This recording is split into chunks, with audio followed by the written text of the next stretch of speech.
In phonetics and phonology, at times we are required to transcribe something uniform, right?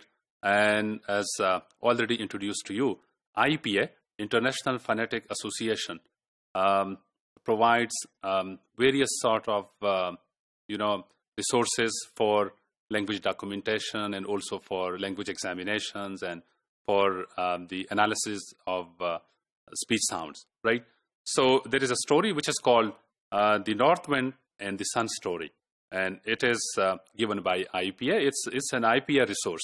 So I'm just to introduce that IPA story to you in this session. Right. IPA resources are there. You can visit those resources from the website of IPA, right? International Phonetic Association website. It's freely available. The title of the story is The North Wind and the Sun. So it is clear from the title that it's the story or maybe a dialogue, right, between North Wind and the Sun. The origin of this story is like it's a folk tale, a classified folk tale from English, and it has been, just told by various generations for centuries. And the origin of it is the Aesop's Fables. It's taken from Aesop's Fables, and it has been very popular in Victorian age and maybe before that even, right?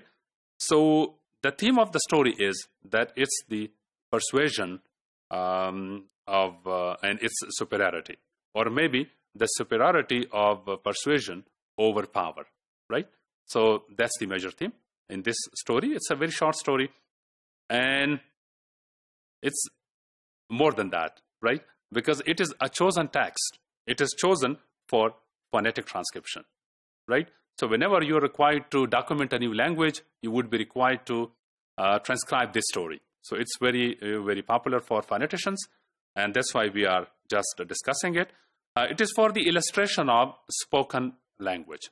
Illustration, like since it's a very short story but very popular and with uniformity, so languages are just, required to go through those segments because it covers almost every segment of the language, whether it is vocalic or consonantal. So this is required for the illustration of spoken languages. The IPA story, it's written in the handbook of the International Phonetic Association. If you just read the handbook, which is given in the IPA on the IPA website, you would find this handbook there in the IPA, right?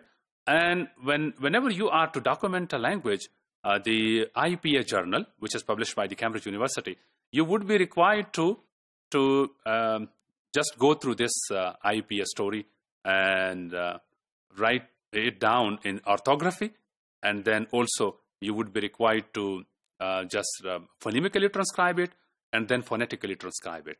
So on the basis of your recording and your transcription, phonemic and phonetic transcription, you would be giving the illustration of the language, right? So translation is required whenever you want to document a new language, whenever you want to give the IPA illustration. If you visit the IPA journal from the Cambridge University website or from the IPA website, you would come to know that this story is very popular there. When you are to give the IPA illustration of any,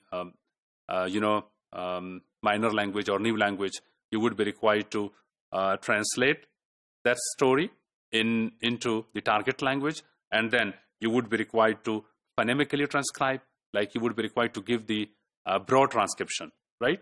The phonemic transcription.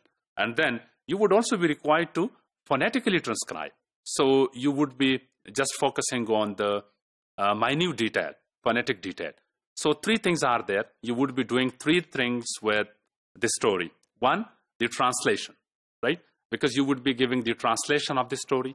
Then two, you would be providing the phonemic transcription of that story.